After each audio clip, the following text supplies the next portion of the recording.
अस्सलाम वालेकुम मेरे पाकिस्तानियों। आप देख रहे हैं law and state with advocate Atiq Rahman Siddiqui. कल बहुत सी पॉलिटिकल और लीगल डेवलपमेंट्स हुई हैं और तमाम को कवर करना एक छोटे से व्लॉग में तकरीबन नामुमकिन है। इसलिए मैं कल जो सेनेट की तरफ से 14 सेनेटर्स ने एक गैर कानूनी गैर आइनी करारदाद मंजूर की, उस हवाले से इसके अलावा पाकिस्तान तहरीक इंसाफ ने पेशावर हाई कोर्ट के सिंगल बेंच जस्टिस एजाज के फैसले को जो चैलेंज किया है सुप्रीम कोर्ट में, उस हवाले से। और आखिर में द मोस्ट इम्पॉर्टेंट जो डेवलपमेंट हुई है, इमरान खान ने एक आर्टिकल लिखा है जो कि दुनिया के सबसे मोतबर जरीदे द इकोनॉमिस्ट ने शाया किया है। उस हवाले से मैं उसमें बल्कि तजिया करने के बजाय इमरान खान साहब की वो जो तहरीर है वो सिर्फ आखिर में पढ़ूंगा, ताकि आपके इल्म में आ सके कि इमरान खान साहब ने जो 20 माह से अपना एक स्टांस लिया है उसमें टोटली उन्होंने ब्रीफ तरीके से लिख दिया है। और जो पूरी दुनिया में धूम मची है और पाकिस्तान के ईवानों में गैर जमहूरी ताकतों और गैर आइनी ताकतों के ईवानों में जो हलचल मची है और एक तूफान मच गया है, उस हवाले से आखिर में मैं मुख्तसर तक तजिया करूँगा। तो सबसे पहले जो इलेक्शन 2024 जो कि एक झूठा एक ड्रामा है जिसको डिसेप्शन 2024 कहा जाए, तो ये बेजाना होगा। इस हवाले से अर्ज करता चलूँ कि जिस तरह आप सबको मालूम है कि 30 दिसंबर को आरोज ने अपने आकाओं के हुक्म की तामील करते हुए, बल्कि जाली आकाओं की हुक्म की तामील करते हुए गैर कानूनी तरीके से 700 से ज़्यादा पाकिस्तान तहरीक इंसाफ के उम्मीदवारान जो कि इलेक्शन लड़ना चाहते थे उनके कागजात नामजदगी मुस्तरद कर दिए थे। और आखिरी व्लॉग में मैंने यही कहा था कि जिस तेज़ी से और गैर कानूनी तरीके से इन्होंने पाकिस्तान तहरीक इंसाफ के उम्मीदवारों को आउट किया है, अपीलों में हाई कोर्ट जो अपीलेट ट्रिब्यूनल के तौर पर सुनेगी वो इंशाल्लाह इसी तेज़ी से उनको एक्सेप्ट कर लेगी। और कल तक, क्योंकि मैं भी Islamabad high court justice Arbab Tahir की कोर्ट पे रहा था 2-3 दिन, और पाकिस्तान तहरीक इंसाफ के उम्मीदवारों की तरफ से मैं पेश होता रहा हूँ, और कल तक जितनी भी पटिशन्स यहाँ पर इस्लामाबाद में अपीलें थी, 90 कैंडिडेट यहाँ पर उनके कागजात नामजदगी मुस्तरद हुए पाकिस्तान तहरीक इंसाफ के, जो कि रिकॉर्ड होगा। उसमें से 75 उम्मीदवारों ने अपील की और तकरीबन चंद अभी अपीलें रह गई हैं जो कि मंडे और ट्यूसडे को डिसाइड होंगी। तो जितनी अपीलें थी उनको एक्सेप्ट कर ली गई हैं और दोबारा तमाम उम्मीदवार जो इलेक्शन लड़ना चाहते थे उनको इजाज़त दे दी गई है, क्योंकि वो गैर कानूनी और गैर आइनी तरीके से किया गया था। इलेक्शन एक्ट का जो सेक्शन 62 सब सेक्शन 9 और सब सेक्शन 10 है, इतना क्लियर है, इसके बावजूद उन्होंने अपने आकाओं के कहने पे आरोज ने गैर कानूनी और गैर आइनी फैसले किए, जिसकी वजह से ये पूरा जो 4 तारीख से लेके और ये 5 तारीख तक इनको सुबकी का सामना करना पड़ा। और जस्टिस अरबाब ताहिर ने बड़े धीमे लहजे में इखलाक के दायरे में रहते हुए इनको जितना जलील किया, अगर इस पर मैं जिक्र करना शुरू कर दूँ तो पूरा व्लॉग हो जाएगा, लेकिन क्योंकि मेरा मौजू जो है इससे हटकर एक और इम्पॉर्टेंट इशू पे है जो कि इमरान खान साहब का आर्टिकल है, उस हवाले से मैं डिस्कस करूंगा। तो मेरे लिए इतनी काफ़ी है कि इनको एक दफ़ा फिर जो मुँह की खानी पड़ी है, और पाकिस्तान तहरीक इंसाफ के तमाम उम्मीदवारान इस वक्त मैदान में हैं। अब देखते हैं, क्योंकि यकीनी तौर पे ये पूरी कोशिश करेंगे किस तरह पाकिस्तान तहरीक इंसाफ को बेशक पार्टी या भला वो इलेक्शन में ना हो, जिसकी वजह से यकीनी तौर पे नुकसान पहुंचने का एहतमाल है। अब वो भी 9 दिसंबर को जनवरी को क्लियर हो जाएगा। पेशावर हाई कोर्ट पे डिवीजन बेंच इस केस को सुनेगी और मेरा ख्याल है कि उसी दिन फैसला हो जाएगा। इसके अलावा जो कल सेनेट में 14 सेनेटर्स ने एक करारदाद मंजूर की है, मैं कल भी एक ओपिनियन दे चुका हूँ कि ये गैर कानूनी और गैर आइनी है और इसकी कोई इफेक्टिवनेस नहीं है।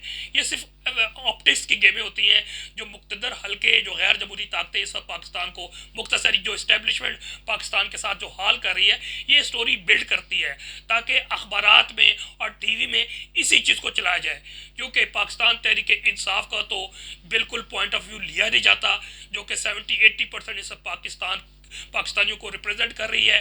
पाकिस्तान में भी और ओवरसीज पाकिस्तानी, तो उनको आपको कुछ पॉइंट्स मिलने चाहिए ताकि इसको डिस्कस किया जाए। और आप अखबारात देख लें, इस हवाले से हज़ार हज़ार दो दो हज़ार अल्फाज के कॉलम्स लिखे जा रहे हैं, एसेस लिखे जा रहे हैं, जबकि ये इंतहाई मैं समझता हूँ अनसब्सटेंशियल इशू है। सिर्फ लोगों की तवज्जो हटा के अनसब्सटेंशियल इशू की तरफ ले जाने के अलावा इसके अलावा कोई नहीं, इसलिए इसका ध्यान मत दें, इसकी कोई एफिकेसी नहीं है। इसके अलावा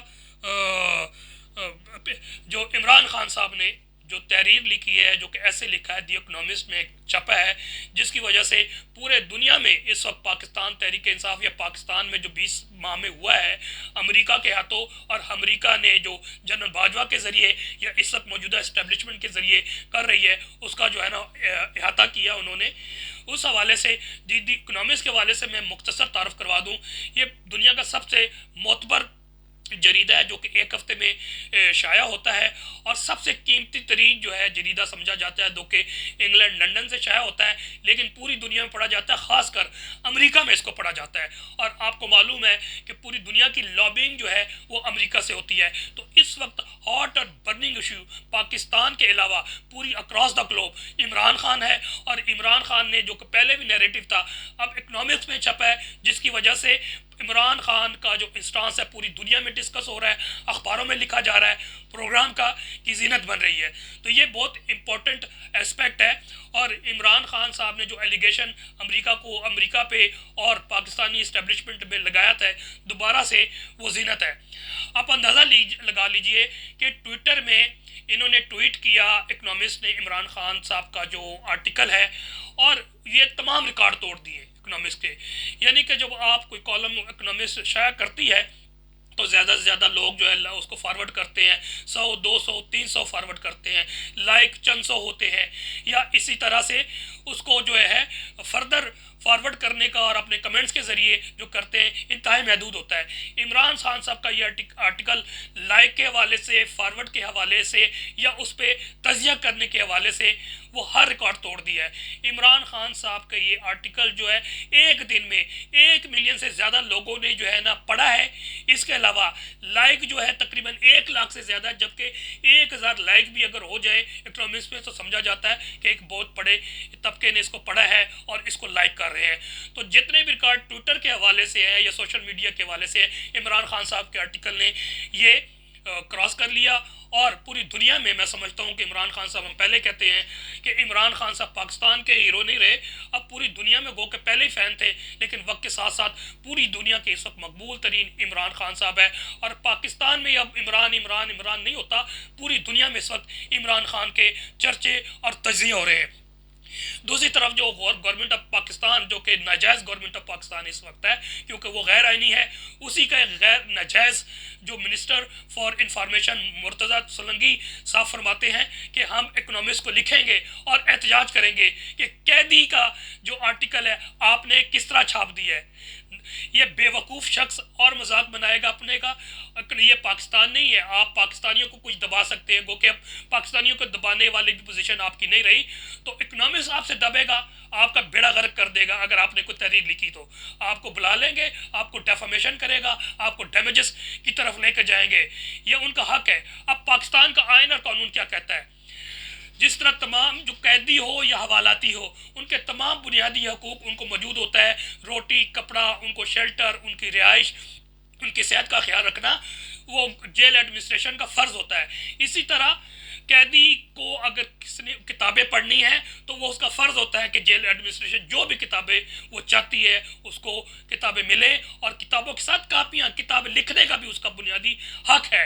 यकीन जानिए कि ये बल्कि बुनियादी हक के साथ जेल मैनुअल में मौजूद है कि जो कैदी या वलाती पढ़ना चाहते हैं उनको किताबें, कापियाँ प्रोवाइड की जाती हैं, बल्कि जेल में रहते हुए वो एग्ज़ाम देते हैं, matric, inter, graduation, even master वहाँ से बैठे बैठे करते हैं। तो इमरान खान साहब को आपको वाज़ह तौर पता लग रहा है कि यानी कि लिखने की इजाज़त नहीं दी जाती, और किसी तरह से ये आर्टिकल जेल से बाहर गया, और जिसकी वजह से मेरी इत्तला के मुताबिक जेल एडमिनिस्ट्रेशन भी इस वक्त अताप का शिकार है। और जेल एडमिनिस्ट्रेशन के जो सरकर्दा अफसरान है और वो जो मुतलका अफसरान के अलावा अमला था, उनको मेरी इत्तला के मुताबिक मुअत्तल किया गया है बहाने से। अब मैं आखिर में इमरान खान साहब की वो तहरीर पढ़ देता हूँ, क्योंकि लोग शायद बहुत से लोग हमारे जो खानगी की शरह है वो कम है, फिर लोग हमारे यहाँ पढ़ने के शौकीन भी बहुत कम है। तो मैं अपने वीलॉग, क्योंकि मेरे जितने भी नाजरीन हैं जो मुझे सामीन हैं मेरे, वो सुन सकते हैं, तो मैं अपनी कोशिश करता हूँ कि वो जो तहरीर इमरान खान साहब की पढ़ दूँ। इमरान खान साहब की तहरीर में लिखा है कि इमरान खान साहब यहाँ से शुरू करते हैं, इंतखाबात हों या नहीं, अप्रैल 2022 में अदम एतमाद के मज़हब का खेज वोट के बाद जिस अंदाज में मुझे और मेरी पार्टी को निशाना बनाया गया है, इसने एक बात वाज़ा कर दी है, इस्टेब्लिशमेंट यानी फौज और सिक्योरिटी एजेंसियां और सिविल ब्यूरोक्रेसी पीटीआई के लिए लेवल तो दूर की बात है, खेल का मैदान फराहम करने के लिए कतन तैयार नहीं है। बहरहाल यही वो इस्टेब्लिशमेंट थी जिसे अमेरिका के दबाव में आकर हमारी हुकूमत की बरतरफी को इंजीनियर किया, जिसकी वजह एक आज़ाद खारजा पॉलिसी के लिए मेरे मुसलसल इसरार और अमेरिका की मुसलसल अफवाज के लिए अड्डे फराम करने से इनकार था। मेरा वाज़ा मौक़िफ़ था कि हम सब आपके दोस्त हैं, लेकिन जंगों के लिए किसी के आलाकार नहीं बनेंगे। मेरा ये फैसला गैर मंतकी नहीं, बल्कि इसकी वजह पाकिस्तान को दहशतगर्दी के ख़िलाफ़ अमेरिका की जंग में होने वाशिंगटन डीसी में पाकिस्तान के इस वक्त के सफ़ीर से मुलाकात की। इस मुलाकात के बाद सफ़ीर ने मेरी हुकूमत को एक सैफर पैगाम भेजा। सैफर पैगाम में कहा गया, अदम एतमाद के वोट के ज़रिए इमरान खान को वज़ारत उज़्मा से हटाएं, वरना इसके नताइज संगीन होंगे। चंद हफ्तों के अंदर अंदर हमारी हुकूमत का तख्ता उलट दिया गया। ये पाकिस्तान के chief of army staff general Qamar Javed Bajwa ने सिक्योरिटी एजेंसियों के ज़रिए किया था, जो हमारे इत्तेहादियों और पार्लिमानी बैक बेंचर के ज़रिए किया गया, जो कई महीनों से ये तैयारी कर रहे थे। हुकूमत की इस तब्दीली के ख़िलाफ़ एहतजाज करने के लिए लोग सड़कों पर निकल आए और अगले चंद महीनों में पीटीआई ने 37 में से 28 ज़िमनी इंतखाबात में कामयाबी हासिल की और मुल्क में ज़बरदस्त रैलियाँ निकाली गई, जो वाज़ा पैगाम था कि अवाम किस जानिब खड़े हैं। इन रैलियों में ख़वातीन की गैर मामूली शिरकत रही। इसने सब इन अरबाब इख्तियार को बेचैन कर दिया जिन्होंने हमारी हुकूमत को हटाने का काम शुरू किया था। मज़ीद लिखते हैं, बदकिस्मती से इस्टेब्लिशमेंट ने हमारे फैसला किया कि मुझे इक़्तिदार में आने के लिए इजाज़त नहीं दी जा सकती, इसलिए मुझे सियासी मंजरनामे से हटाने के तमाम ज़राए इस्तेमाल किए गए। मुझ पर दो कातलाना हमले हुए। मेरी पार्टी के अंदर रहनुमाओं, कारकुनान, सोशल मीडिया वर्कर्स, साफ़ी जो तहरीक इंसाफ की हिमायत कर रहे थे, उन्हें अगवा, कैद और तशद्दुद का सामना करना पड़ा। इन पर पीटीआई छोड़ने के लिए शदीद दबाव डाला गया। सबसे बदतर यह कि मौजूदा हुकूमत ख़वातीन को सियासत में हिस्सा लेने से रोकने की कोशिश में तहरीक इंसाफ की ख़वातीन रहनुमाओं और कानून कारकुनान को खौफज़दा करने की हद पार कर रही है। मुझे तकरीबन 200 मुकदमात, जाली मुकदमात का सामना है और ओपन ट्रायल जैसे बुनियादी हकूक़ से महरूम कर दिया गया है। 9 मई 2023 को एक फॉल्स फ्लैग ऑपरेशन, फौजी तनसीबात और आतिशबाजी का झूठा इल्ज़ाम तहरीक इंसाफ पर लगाया गया, जिसके बाद 48 घंटों में के अंदर अंदर कई हज़ार गिरफ्तारियां अमल में लाई गई। इस सब गिरफ्तारी ने ज़ाहिर किया कि ये सब पहले से तयशुदा मंसूबा था। हमारे बहुत से रहनुमाओं को तशद्दुद का निशाना बनाया गया। इनके अहले खाना से प्रेस कॉन्फ्रेंसेस कराई गई, इंजीनियर किया गया, टेलीविज़न में इंटरव्यू चलाए गए जिसमें उन्होंने पार्टी छोड़ने का ऐलान किया।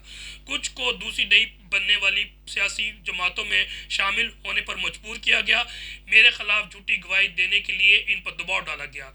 इन सब के बावजूद तहरीक इंसाफ आज भी मकबूल तरीन जमात है। दिसंबर में मुनक्किद होने वाले पैटर्न कोलिशन पार्टी पोल में 86-68% हमायत के साथ हम सब से आगे हैं। मेरी ज़ाती मकबूलियत इससे भी ज़्यादा आगे है। आज पाकिस्तान में फेडरल और सूबाई दोनों सतह पर निगरान हुकूमत का राज है। ये हुकूमतें आइनी तौर पर गैर कानूनी हैं, क्योंकि पार्लिमान असम्बलियों की तहलील के लिए 90 दिन में इलेक्शन नहीं हुए। आवाम को सुनने को मिल रहा है कि इलेक्शन 8 फरवरी को होंगे, लेकिन जो पंजाब और खैबर पख्तूनख्वा और सूबों में गुज़श्ता 1 साल से हो रहा है, बावजूद इसके कि मार्च में सुप्रीम कोर्ट ने फैसला दिया था कि इन दोनों असम्बलियों के इलेक्शन में 3 माह की आइनी मुद्दत में होनी चाहिए। ऐसे में अवाम हक बजानिब है कि वो आइंदा होने वाले आम इंतखाबात के इनेकाद से मुतल्लिक शकूक का शिकार हों।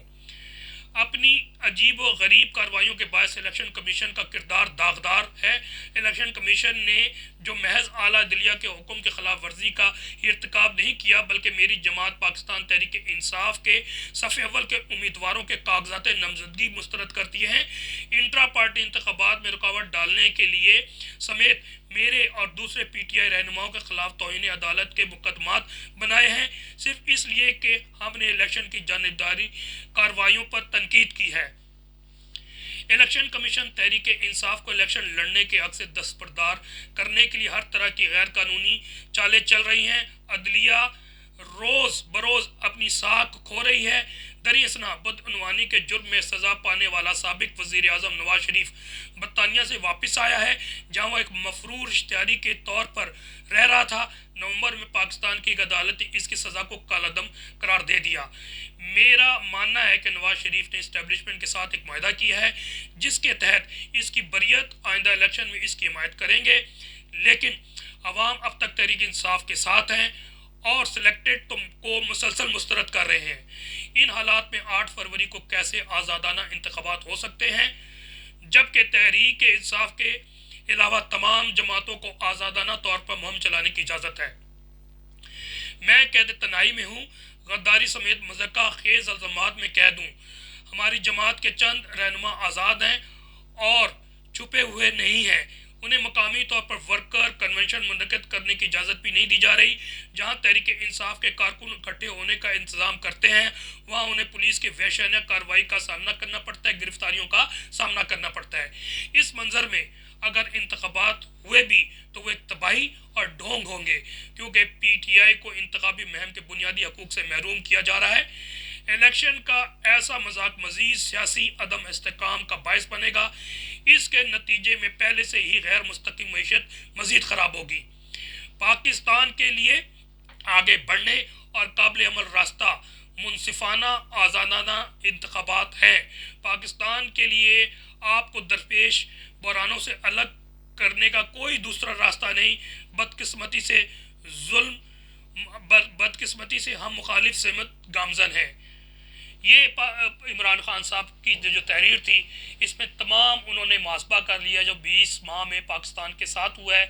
यकीनी तौर पे हम सारे पाकिस्तानी, चाहे वो अदीब तबका है, लॉयर्स तबका है, स्कॉलर तबका है, जर्नलिस्ट तबका है और जो फार्मर्स हैं, मज़दूर हैं, ये तमाम इस बात पर मुत्तफिक हैं कि पाकिस्तान में फ्री एंड फेयर और जस्ट इलेक्शन के बगैर पाकिस्तान में अब पॉलिटिकल स्टेबिलिटी नहीं आ सकती, इकनॉमिक स्टेबिलिटी नहीं आ सकती।